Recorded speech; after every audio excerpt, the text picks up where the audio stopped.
सबसे पहले आज हमारे आधुनिक भारत के निर्माता भारत रत्न राजीव गांधी जी की पुण्यतिथि है। आतंकवाद के खिलाफ लड़ते हुए उन्होंने शहादत दी। उनको हम शत शत नमन करते हैं और श्रद्धांजलि देते हैं। इसके साथ साथ जो पहलगाम में हमारे 28 टूरिस्ट शहीद हुए थे, उन सबको भी हम नमन करते हैं, उनको श्रद्धांजलि देते हैं और उनके परिवारों को संवेदना देते हैं। इसके बाद 22 अप्रैल के बाद से लेकर और अब तक तकरीबन हमारे 20 जांबाज सैनिक शहीद हो चुके हैं। उनको भी हम शत शत नमन, श्रद्धांजलि और परिवारों को बहुत बहुत संवेदनाएं। और इसके साथ साथ पुंछ, राजौरी और एलओसी और सुनने में आया आईबी में भी कई हमारे सिविलियन पाकिस्तान की गोलाबारी के अंदर शहीद हुए, हताहत हुए, घायल हुए। उन सबको भी हमारी बहुत बहुत भावभीनी श्रद्धांजलि।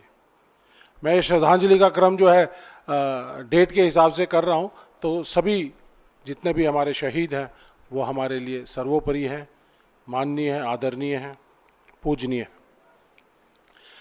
साथियों, पिछले तकरीबन 1 महीने के अंदर जिस तरह से मुश्किल दौर से हमारा देश गुजरा है, 22 अप्रैल के जो पहलगाम का हमला हुआ, उसके बाद जो बिल्डअप हुआ, कांग्रेस पार्टी, पूरी ऑपोजिशन ने एकजुटता दिखाते हुए सरकार के पीछे अपना पूरा का पूरा वजन डाल दिया और सरकार को कहा कि हम आपके साथ हैं।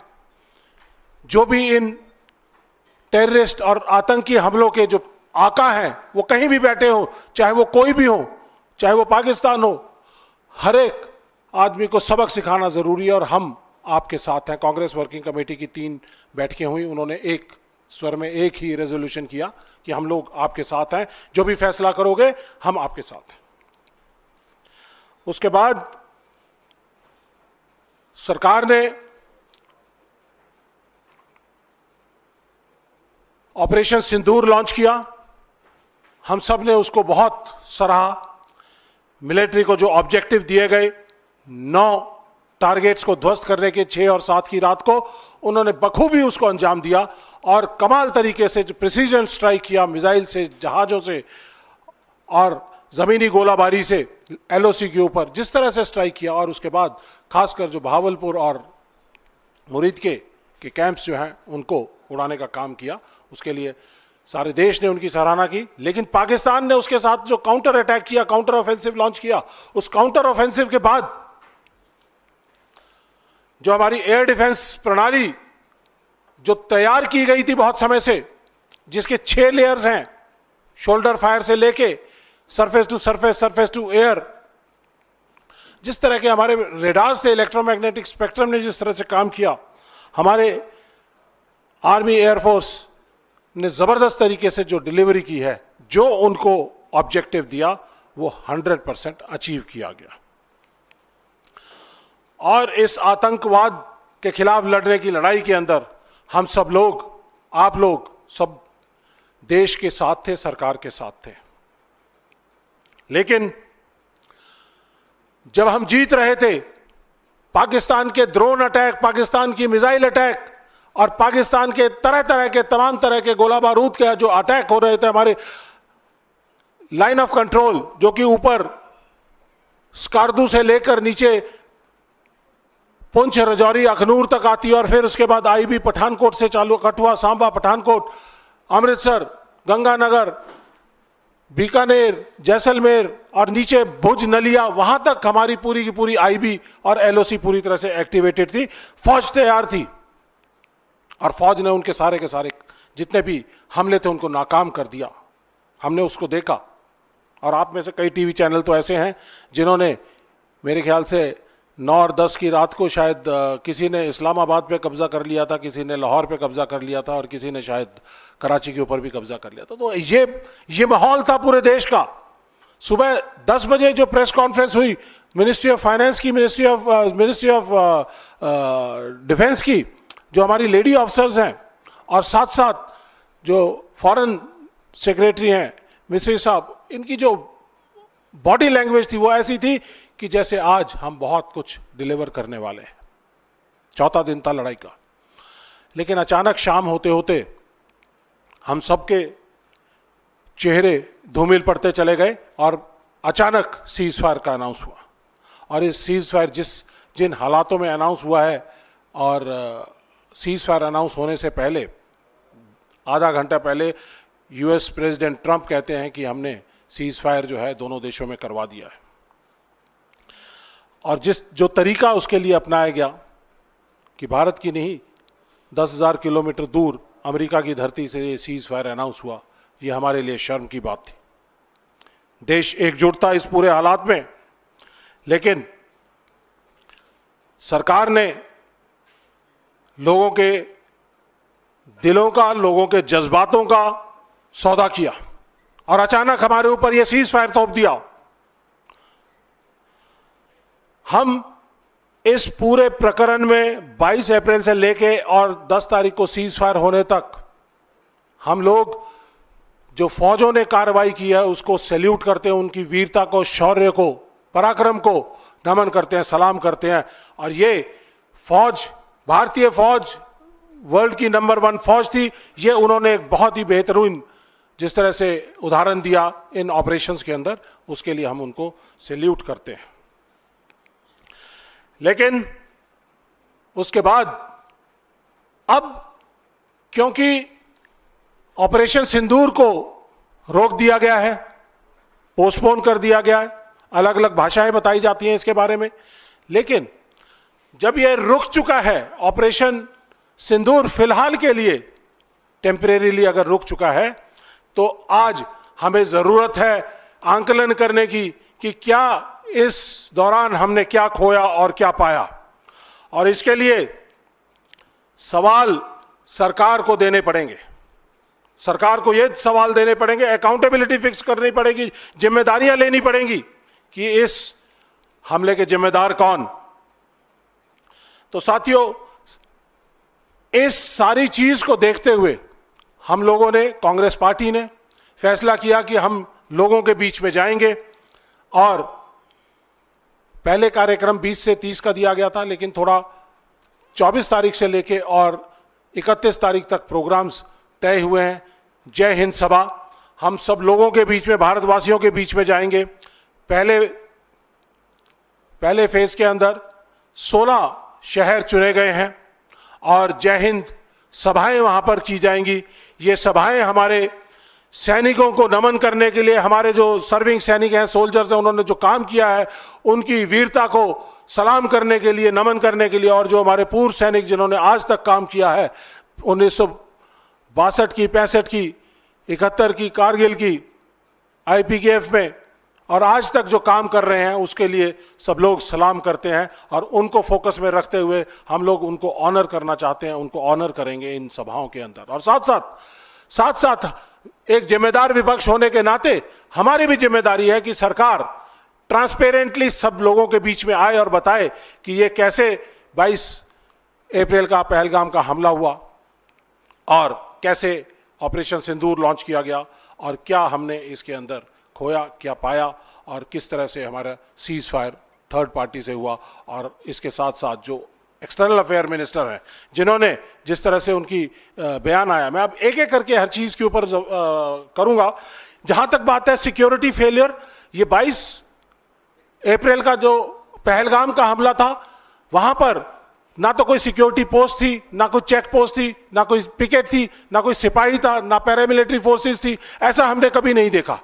JNK के चप्पे चप्पे के ऊपर फौज की या किसी की डिप्लॉयमेंट रहती है। और ये मैं आपको यहां से बताना चाहता हूं कि ये गलतफहमी में ना रहे कि ये फौज की डिप्लॉयमेंट थी। ये जो जितने भी शहर हैं, श्रीनगर, पहलगाम, पुलवामा, अनंतनाग, अनवंतीपुर, ये सारे के सारे मिनिस्ट्री ऑफ होम की सिक्योरिटी के अंदर है। जो सिक्योरिटी है, पुलिस, पैरामिलिट्री, सब कुछ MHA के अंडर है। तो ये पूरी की पूरी जिम्मेदारी MHA की थी, फौज की नहीं थी। और उस समय पर वहां पर कोई भी डिप्लॉयमेंट नहीं थी। और मेरे 28 साल के फौज के करियर में, और मैंने जो 40 साल की जो मिलिटेंसी J&K की देखी है, उसको देखते हुए और वर्ल्ड की सारी मिलिटेंसी जो देखी है, उसके अंदर जो टेररिस्ट हैं वो 1 से 1.5 मिनट के अंदर फटाफट आते हैं, 1-2 मिनट के अंदर अटैक करते हैं और अपना जाने का सेफ रास्ता ढूंढकर पहले से ही रखते हैं और इमीडिएटली निकल जाते हैं। लेकिन मैं हैरान हूं इस बात के लिए कि वहां पर 40 मिनट तक एक एक आदमी को चुन चुन कर मारा जाता है और उसके बाद 1.5 घंटे तक कोई रीइंफोर्समेंट नहीं आती है, कोई QRT नहीं आती है, कोई नहीं आता है। तो बहुत बड़ा एक ये फेलियर है, सिक्योरिटी का फेलियर है, ये हमने नहीं देखा, अनप्रेसिडेंटेड है। और कई परिवारों से हम मिले जिन्होंने अपने इस पुलवामा अटैक के अंदर लोग खोए हैं। वो लोग कहते हैं कि कोई लेफ्टिनेंट विनय नारवाल की वाइफ माशी नारवाल, जिसका पोस्टर बहुत ज्यादा वायरल हुआ था, अपने पति की लाश के साथ बैठी थी, कहती 1 घंटे से ज्यादा तक उनके पति की सांस चल रही थी, कोई इवैक्यूएशन नहीं हुई, कोई उनको हॉस्पिटलाइजेशन नहीं हुआ और ज्यादातर लोग जो है खून ज्यादा बह जाने की वजह से और जो उनको मेडिकल केयर नहीं मिली है समय पर, उसकी वजह से वो लोग उन्होंने अपना दम तोड़ा है। तो साथियों, ये पूरी तरह से मिनिस्ट्री ऑफ होम की फेलियर है। लेफ्टिनेंट गवर्नर की मिनिस्ट्री ऑफ होम, जिसके इंचार्ज अमित शाह जी हैं, उनकी पूरी तरह से विफलता है। यहां पर मैं ये भी कहना चाहूंगा कि 6 से 8 अप्रैल के दौरान अमित शाह जी ने सिक्योरिटी का जायजा लिया और कहा कि सब कुछ ठीक ठाक है, और 17 अप्रैल को प्रधानमंत्री जी का वहां दौरा होना था, वो सिक्योरिटी कारणों से रद्द कर दिया जाता है और 22 अप्रैल को ये पहलगाम हो जाता है। तो इसका मतलब कि इंटेलिजेंस इनपुट्स कहीं ना कहीं कुछ थी या सिक्योरिटी की पुख्ता नहीं थी, तो इस वजह से इन्होंने प्रधानमंत्री जी का दौरा रद्द किया। इसके साथ साथ इंटेलिजेंस की जो फेलियर हुई है, हमारे जो इंटेलिजेंस की 6 एजेंसियां हैं, IB है, रॉ है, NTRO है, जॉइंट इंटेलिजेंस ग्रुप है और तमाम तरह की जो सिक्योरिटी एजेंसियां हैं, वो पूरी तरह से इस खबर को देने के लिए विफल हुई हैं। और अगर उनके पास खबर थी तो वो जमीनी लेवल तक, कमांडरों तक उन्होंने पहुंचाई नहीं है, जिसकी वजह से ये हमला हुआ है। उसके बाद साथियों, मैं एक और चीज बताना चाहूंगा कि पिछले 4 साल के अंदर क्या बदला श्रीनगर की जो सिक्योरिटी अरेंजमेंट है। वहां पे जो राष्ट्रीय राइफल्स और जो फौज हुआ करती, फौज की डिप्लॉयमेंट, वो सारी की सारी शहरों से हटा ली गई, उनको सिर्फ काउंटर इंसर्जेंसी ऑपरेशंस के अंदर उनको लगाया गया और जो सरहद के ऊपर, जो सरहदों पे LOC के ऊपर लगाया गया। और इस दौरान सारी की सारी जो सिक्योरिटी कवर था वो होम मिनिस्ट्री ने अपने कंट्रोल में ले लिया। तो इसका मतलब पूरी तरह से होम मिनिस्टर अमित शाह, आपकी ये फेलियर थी, आपकी एजेंसियों की फेलियर थी, आपको इसकी जिम्मेदारी लेनी पड़ेगी, क्योंकि आपकी इस फेलियर की वजह से हमारा देश न्यूक्लियर वॉर की तरफ धकेला चला गया।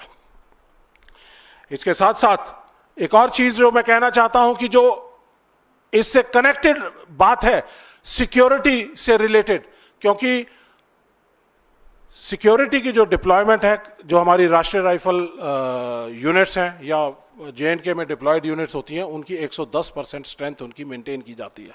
लेकिन अग्निवीर योजना लेके आए, हमारे सेनाओं की जो स्ट्रेंथ थी वो 15 लाख से 12 लाख रह गई।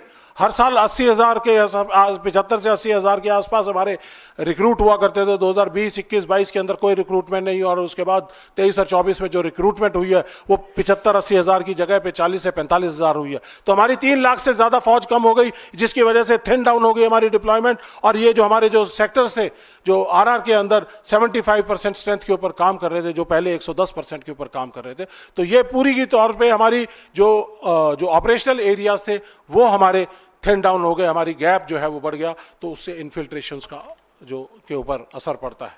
तो ये बहुत सारी चीज़ें हैं जो पहले इन्फिल्ट्रेशन होकर वो पीर पंजाल रेंज से आया करते थे और आकर वो वेस्ट कश्मीर के अंदर से कश्मीर के अंदर आते थे। अब वो पुंछ, राजौरी, कठुआ, सांबा, वहाँ से होकर डोडा, किश्तवाड़ से होकर ईस्टर्न सेक्टर से वो अनंतनाग और यहाँ पे आते हैं। और ये जो पैटर्न था, यही पैटर्न फॉलो किया गया इस पहलगाम के आतंकियों का, जो आज तक फरार हैं, जिनका कोई अता पता नहीं है। तो साथियों, इसके बाद ऑपरेशन सिंदूर लॉन्च किया गया। Excellent delivery by military forces, counter delivery by जो हमारे पास काउंटर अटैक हुए, उनकी 100% डिलीवरी बाय मिलिट्री फोर्सेस। किसी भी लड़ाई के दो उद्देश्य होते हैं, मिलिट्री ऑब्जेक्टिव और पॉलिटिकल ऑब्जेक्टिव।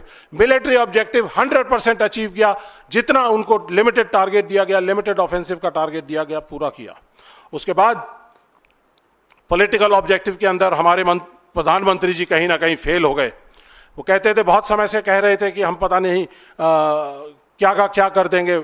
हमारे 1971 वॉर के अंदर हमारी इंदिरा गांधी जी, हमारी आयरन लेडी, और हमारी प्रधानमंत्री और सैम मानेकशॉ जी फील्ड मार्शल, उनके नेतृत्व में जिस तरह से हमने पाकिस्तान के 1971 में 2 टुकड़े किए थे, आज हमारा देश इस स्थिति में था, हमारी फौजें इस तरह से डिप्लॉयड थी, हमारे फौजें इस तरह से एडवांटेजियस पोजीशन के ऊपर थी कि आज हम पाकिस्तान के कई टुकड़े करने की ताकत रखते थे। लेकिन हमारा पॉलिटिकल नैरेटिव पूरी तरह से विफल हो गया, फेल हो गया। इसलिए हम मोदी सरकार को कटघरे पर खड़ा करना चाहते हैं, उनसे पूछना चाहते हैं कि आपने ऐसा कार्य क्यों किया। आपने पूरी तरह से अपनी नेवी को डिप्लॉय करना चाहिए था, उनका यूटिलाइजेशन करना चाहिए था। तो किया होता तो आज पाकिस्तान के दिन, हमें ये दिन देखने नहीं पड़ते कि ये सीज फायर जिस तरह से हमारे ऊपर थोपा गया। तो साथियों, अब जब हम एडवांटेजियस पोजीशन में थे 10 तारीख को, तो अचानक सीज फायर आ जाता है। हम पूछना चाहते हैं कि ये सीज फायर जब हम जीत रहे थे तो क्यों सीज फायर किया गया।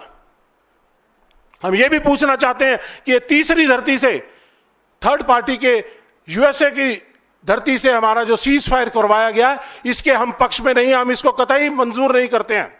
और इसको किस तरह से इन्होंने इसके बीच में डाला।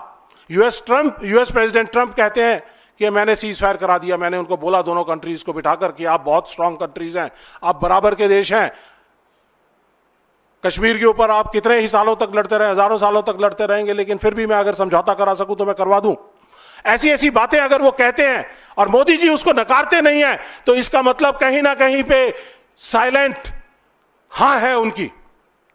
अगर हिम्मत है, इंदिरा गांधी जी जितनी हिम्मत दिखाना चाहते हो, जो रिचर्ड निक्सन को कहकर आ गई थी, उन्होंने, रिचर्ड निक्सन ने कहा था कि आप अगर पाकिस्तान पर अटैक करेंगे तो हम आपको नहीं छोड़ेंगे। तो इंदिरा गांधी जी ने उस समय कहा था कि हम अपने देश का फैसला और अपनी सरहदों का फैसला खुद कर सकते हैं। एनएसए उस समय के हेनरी किसिंगर, उन्होंने इंदिरा गांधी जी से जब पूछा कि मैडम आप कहीं उनके ऊपर इतने हार्श तो नहीं थे, तो कहने लगे, कहते ऐसा है कि अब वो समय चला गया जब 3 से 4 हज़ार किलोमीटर दूर बैठे हुए लोग हमारे सरहदों का, हमारी सुरक्षा का, हमारी सेफ्टी सिक्योरिटी का और हमारे कंट्री के फैसलों का के ऊपर फैसला किया करते थे। और वो समय चला गया कि आप हमारे ऊपर कोई चीज़ थोप सकें। हम डेवलपिंग नेशन है, आज भी हमारी रीढ़ की हड्डी स्ट्रेट है और हम अपने फैसले लेने के लिए खुद सक्षम है। आज मैं जानना चाहता हूं, मोदी जी, आपकी रीढ़ की हड्डी कहां पर है? आप क्यों नहीं स्टैंड स्ट्रेट कर रहे? आप क्यों इस तरह का सीज फायर आपने एक्सेप्ट किया? यूएस के ऊपर, यूएस स्पॉन्सर्ड जो सीज फायर है, उसके अंदर आपने थर्ड पार्टी की मीडिएशन को एक्सेप्ट किया। 1971 का जो शिमला एग्रीमेंट था उसको वायलेट किया। किसी तरह की मीडिएशन हमें अलाउड नहीं है, हम एक्सेप्ट नहीं करेंगे। हम ये पाकिस्तान के बीच में और हिंदुस्तान के बीच में J&K एक बायलैटरल मसला है, हम क्यों इसको एक्सेप्ट कर रहे हैं? तो ये हम आपसे सीधे सीधे सवाल करना चाहते हैं कि क्या आपने हमारे देश के जो बायलैटरल मसले थे उसके अंदर थर्ड पार्टी की जो इंटरफेरेंस है उसको बर्दाश्त किया? मोदी जी, आप यूएस प्रेसिडेंट ट्रंप की बार बार कहने, 5-6 बार वो धरती से, आकाश से, जहाज से और सऊदी अरेबिया में ट्रेडर्स के सम्मेलन के अंदर बैठकर वो कहते हैं कि मैंने कहा कि लेट्स डू सम ट्रेड। आप हमारे देश के महिलाओं के सिंदूर का, ऑफ सिंदूर नाम रखा गया था, ऑफ सिंदूर का, जो महिलाओं की ताकत होती है और पुरुषों की का रक्षा कवच होता है, उसका आपने सौदा किया। ये हमें कतई मंजूर नहीं है, देश के लोगों को कतई मंजूर नहीं है। ये हम लोगों के बीच में लेकर जाएंगे, क्योंकि आपने हमारे को और पाकिस्तान को एक ही तराजू के अंदर तुलवा दिया।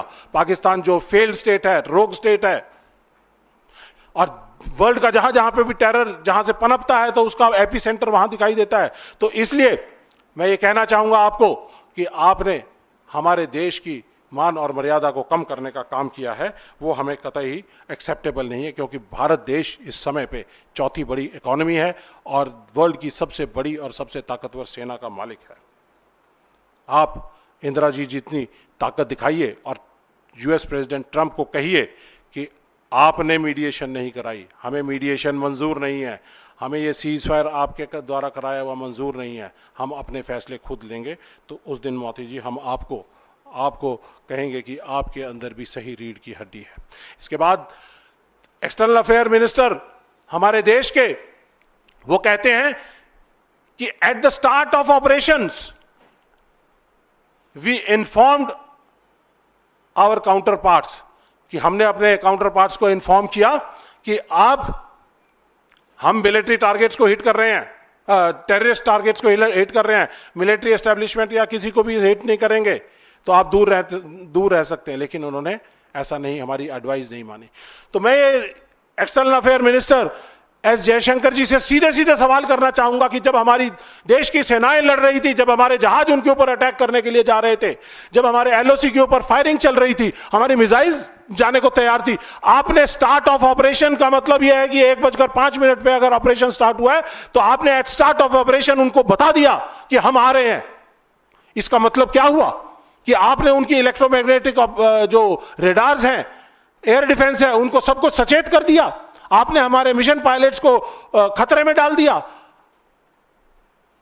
अगर उनको 9 ऑब्जेक्टिव्स मिले थे, उन्होंने बढ़िया तरीके से उनको परफॉर्म किया, लेकिन आपने तो उनके पीठ में छुरा घोंपने का काम किया। यह हमें कतई मंजूर नहीं है और इसके लिए हमें पूरी की पूरी सवाल खड़ा करते हैं और हम जानना चाहते हैं एक्सटर्नल अफेयर मिनिस्टर से कि ये आप बताइए कि आपने हमारे देश के सैनिकों के साथ ये धोखा क्यों किया। अगर राहुल गांधी जी पूछते हैं, सही पूछते हैं एक्सटर्नल अफेयर मिनिस्टर से कि अगर आपने ये बताया है तो ये बताइए कि इस डाइवर्जेंस ऑफ इंफॉर्मेशन, जिसके अंदर सीक्रेसी, सरप्राइज, सब कुछ आपने लूज कर दिया है, तो इसकी वजह से हमें कितना नुकसान हुआ है, चाहे हमारे कोई सैनिक अगर मारे गए हैं या फिर हमारे जहाज या हमारा कोई भी सैयारा कोई अगर हमारा गिरा है, तो इसके मतलब यह है कि आप जिम्मेदार हैं, आपको बताना पड़ेगा।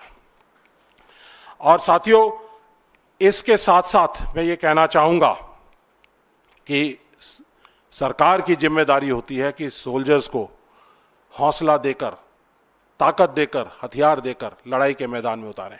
हमारे सोल्जर्स तैयार थे, लड़ रहे थे, लेकिन छातियों पे गोली खाने को तैयार थे, लेकिन उनको एक चीज का और गुमान होता है, विश्वास होता है कि हमारी सरकार पीछे से हमारी रक्षा करेगी। लेकिन आपने तो उनके रक्षा कवच को भेज दिया, उनको पीछे से उनको छुरा घोंपने का काम किया। तो उनकी लाइफ को डेंजर में डालने के लिए मैं आपसे सीधा सवाल करता हूं एक्सटर्नल अफेयर मिनिस्टर साहब। और इसके साथ साथ हम ये भी बताना चाहेंगे कि इस ऑपरेशंस के अंदर हमारा जो जिस तरह से इम्पैक्ट ऑफ अग्निवीर जिस तरह से हमारे इस दौरान में 20 लोग थे, जिनमें से ऑप सिंदूर के अंदर 11 लोग हमारे शहीद हुए, जिनमें से 2 अग्निवीर हैं और 1 अग्निवीर अभी 2 दिन पहले भी शहीद हुआ है। तो हम यहाँ से दोबारा से एक सवाल उठाना चाहते हैं कि आप ये जो अग्निवीर योजना है, उस अग्निवीर योजना में जिस तरह से हमारे सैनिकों के साथ भेदभाव हो रहा है, हमारे अग्निवीर और रेगुलर सैनिक के बीच में भेदभाव हो रहा है, राहुल गांधी जी, कांग्रेस पार्टी लगातार इस बात को उठा रही थी कि अग्निवीर योजना को बंद कीजिए और अग्निवीरों को रेगुलर करिए। तो आज ये जो ऑप सिंदूर के अंदर इस आतंकवाद के खिलाफ जो लड़ाई है, इस लड़ाई के अंदर जो हमारे साथी जो शहीद हुए हैं, उसमें रेगुलर सैनिक और अग्निवीरों में मैं जानना चाहता हूं कि और सवाल करना चाहता हूं कि उनके बीच में कोई भेदभाव नहीं होना चाहिए। शहादत होती है और उनकी जो कॉम्पनसेशन का मैकेनिज्म है वो भी सेम होना चाहिए। और इसके साथ साथ मैं ये भी कहना चाहता हूं, यहाँ पे इम्पैक्ट जो अग्निवीर के 2 आए हैं। पहला इम्पैक्ट तो यह है कि हमारा सिक्योरिटी की जो डिप्लॉयमेंट है वो थिन डाउन हो गई, क्योंकि सेना हमारी कम की संख्या बल कम हो गया। दूसरा तो ये जो रेगुलर सैनिक और इसका जो भेदभाव है, इसको आप दूर करिए। यहाँ से हम आपसे ये भी सवाल करना चाहते हैं कि आप आप देश के सैनिकों के साथ खड़े रहिए। देश का सैनिक आपकी तरफ देख रहे हैं, क्योंकि अभी ऑपरेशन सिंदूर मुझे लगता है कि फ़िलहाल के लिए रुका है। अगर आप जिस तरह से कह रहे हैं कि पोस्टपोन हुआ है, तो आने वाले समय में आपने जिस तरह से विश्वास जताया है डीजीएमओ पाकिस्तान के ऊपर कि एक डीजीएमओ की कॉल आ गई और उसके ऊपर आपने सीज फायर कर दिया, ऐसा नहीं होता। डीजीएमओ ये लाइन ऑफ कंट्रोल और इंटरनेशनल बॉर्डर का मामला था, इसके अंदर सरकार का डायरेक्ट फैसला होता है, डीजीएमओ का फैसला नहीं होता। आप डीजीएमओ के कंधे पर रखकर आप बंदूक ना चलाएं, आप सेना का सही इस्तेमाल करें, उनका राजनीतिकरण ना करें, और सेना की जो अचीवमेंट्स हैं उनको ले जाकर जिस तरह से आप जगह जगह जा रहे हैं, आप राजनीतिकरण ना करिए। और आप ये बताइए कि ये सीज फायर करने का फैसला डीजीएमओ का नहीं, ये सीज फायर करने का फैसला गवर्नमेंट ऑफ इंडिया का था, जो कि यूएस प्रेसिडेंट ट्रंप के कहने के ऊपर और उनके दबाव में आने के ऊपर किया गया। ये दबाव भी देश को बताने पड़ेंगे कि क्या क्या दबाव है। इसके बाद मैं अपने साथी अनुमाचार्य जी से रिक्वेस्ट करूंगा कि वो आगे की प्रेस वार्ता को आगे लेके जाएं। तो साथियों, जैसे हमारे वरिष्ठ कर्नल रोहित चौधरी ने बताया कि हम जय हिंद सभा करने वाले हैं, और ये 16 जगहों पर मई के आखिरी सप्ताह में होगी, और उसके अलावा ये राज्य स्तर पर और जिला स्तर पर भी होगी। ये असल में हम संवाद स्थापित कर रहे हैं, और वो 10 सवाल 11 सवाल हम पूछ रहे हैं, जो कि जिसके बारे में कर्नल रोहित चौधरी ने बताया। पहले 2 सवाल कि इंटेलिजेंस फेलियर कैसे हुआ, दूसरा आतंकवादी अब तक पकड़े क्यों नहीं गए और अभी सरकार उनको पकड़ने के लिए आगे क्या प्लान बना रही है, तीसरा सीज फायर अचानक क्यों हुआ, और चौथा कि ट्रंप ने कैसे ये कहा कि व्यापार के कारण हमने ये सीज फायर करवाया है, इस पर सरकार का कोई स्पष्टीकरण नहीं आया।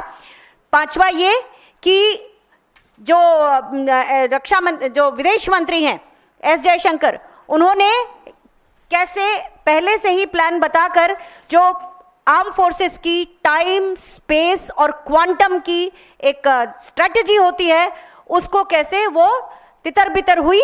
और उसके अलावा हम ये सवाल भी पूछना चाहते हैं कि आने वाली 25 मई को प्रधानमंत्री नरेंद्र मोदी जी की सरकार ने केवल एनडीए के मुख्यमंत्रियों की एक बैठक बुलाई है इसी मुद्दे को लेकर। तो हम ये पूछना चाहते हैं कि कौन सा अपराध किया है हिमाचल प्रदेश के मुख्यमंत्री ने, कर्नाटक के मुख्यमंत्री ने, तेलंगाना के मुख्यमंत्री ने या झारखंड के मुख्यमंत्री ने। क्या प्रधानमंत्री केवल बीजेपी वोटर्स के या बीजेपी के मुख्यमंत्रियों के होते हैं? क्या देश केवल बीजेपी वोटर्स का है? इसलिए हम ये मांग करते हैं कि सभी मुख्यमंत्रियों को इस बैठक में शामिल होना चाहिए। दूसरी चीज यह है कि 2 बार सर्वदलीय बैठक हुई, दोनों बैठकों में प्रधानमंत्री नरेंद्र मोदी, जो कि शीर्ष नेतृत्व हैं, वो नहीं आए। क्या उनके लिए राष्ट्रीय सुरक्षा प्राथमिकता नहीं है? ये एक दूसरा मतलब हमारा 6वां 7वां सवाल है। ये एक और चीज कि अब टीवी पर प्रचार हो रहा है, पीआर इवेंट्स हो रहे हैं, लेकिन जिस तरीके से पेशेवर तरीके से हम किसी मुद्दे को संभालते थे, लोगों तक पहुंचता था, संवाद जाता था, लोगों को सही तरीके से मालूम होता था, वो कहां चला गया? दिन भर हम प्रचार माध्यमों में, और उसमें भी हम देखते हैं प्रधानमंत्री जी के पोस्टर बैनर भी लग रहे हैं जिसमें वो डांगरी पहन के, कहीं बैटल जैकेट पहन के वो दिखाई पड़ते हैं। तो जो एक तरीका था हमारा परिपक्व तरीका, संस्थागत तरीका, वो कहां चला गया? ये भी हमारा सवाल है, जिसको लेकर हम जय हिंद सभा में लोगों तक जाएंगे और उन्हें बताएंगे ये सवाल। उसके अलावा एक जो महत्वपूर्ण मुद्दा, जिसे हेडलाइन बदलने के भी काम लाया गया, लेकिन महिला अधिकारियों के साथ जिस तरह की टिप्पणी भारतीय जनता पार्टी के नेताओं ने की, और खास तौर पे हमारी कर्नल सोफिया कुरैशी जैसी वरिष्ठ अधिकारी के ऊपर जो टिप्पणी की गई, उस अपमान का क्या बीजेपी पर कोई फर्क नहीं पड़ रहा है? क्या वो अमर्यादित भाषा के कारण भारतीय जनता पार्टी अपने अंदर पार्टी में कोई अनुशासनात्मक कार्यवाही नहीं करेगी? एक सवाल है जो लोगों तक जाना बहुत जरूरी है। और बहुत दिनों से कांग्रेस अध्यक्ष श्री मल्लिकार्जुन खड़गे जी, राहुल गांधी जी नेता प्रतिपक्ष लगातार सरकार से इस मुद्दे पर संसद का विशेष सत्र बुलाने की बात कर रहे हैं और आज तक उसके बारे में कुछ सुना नहीं गया। तो ये कि इतने अहम मुद्दे पर संसद का एक विशेष सत्र बुलाने से, जिम्मेदारी से, उत्तरदायित्व से मोदी सरकार क्यों बचना चाहती है, ये हमारे सवाल हैं कि जो आपने सारे सुने। और ये सवाल हम अपनी जय हिंद सभाओं में लोगों के बीच जाकर करेंगे और लोगों से इसके बारे में पूरा उनको कम्युनिकेशन करेंगे, उनके साथ संवाद स्थापित करेंगे। तो यहाँ पे हम अपनी बात खत्म करते हैं। आपके जो सवाल हों और इसी मुद्दे पर, स्पेशली इसी मुद्दे पर जो सवाल हों वो पूछिए। सर बहुत लंबा बहुत हो गया।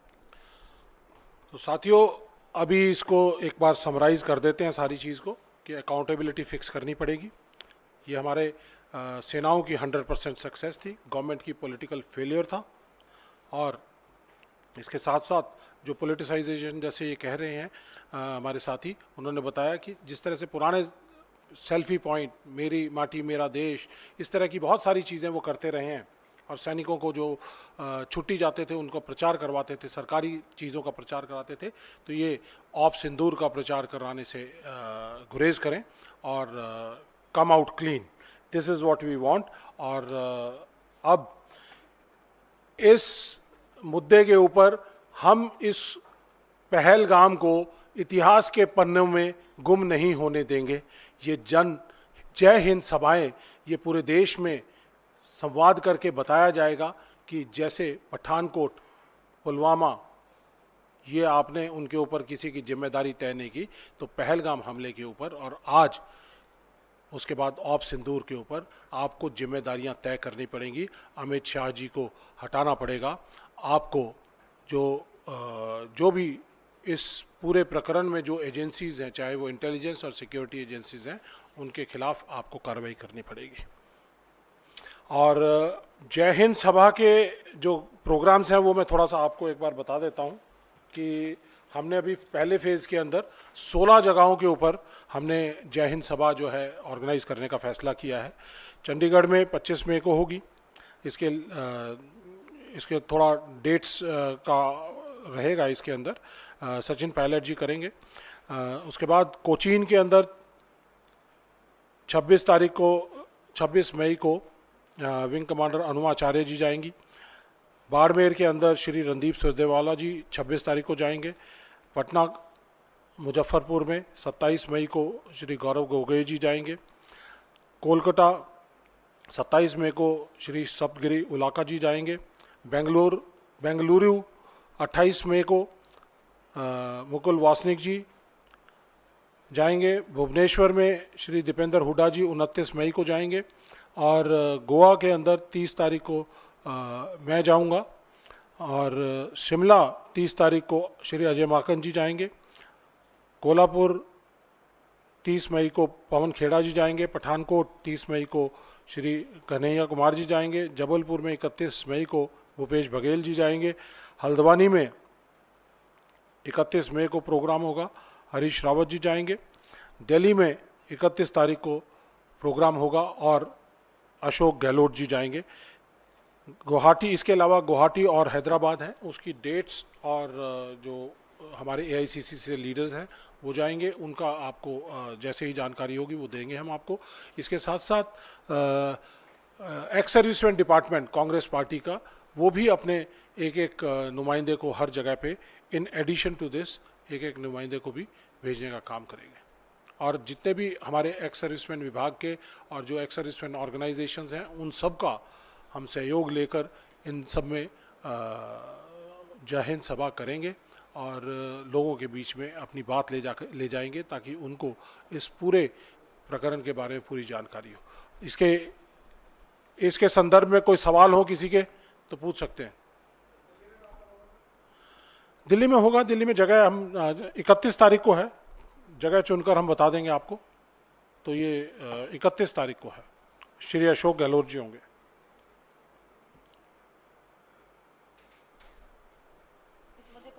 इस मुद्दे पे कोई सवाल नहीं? चलो ठीक है, थैंक यू।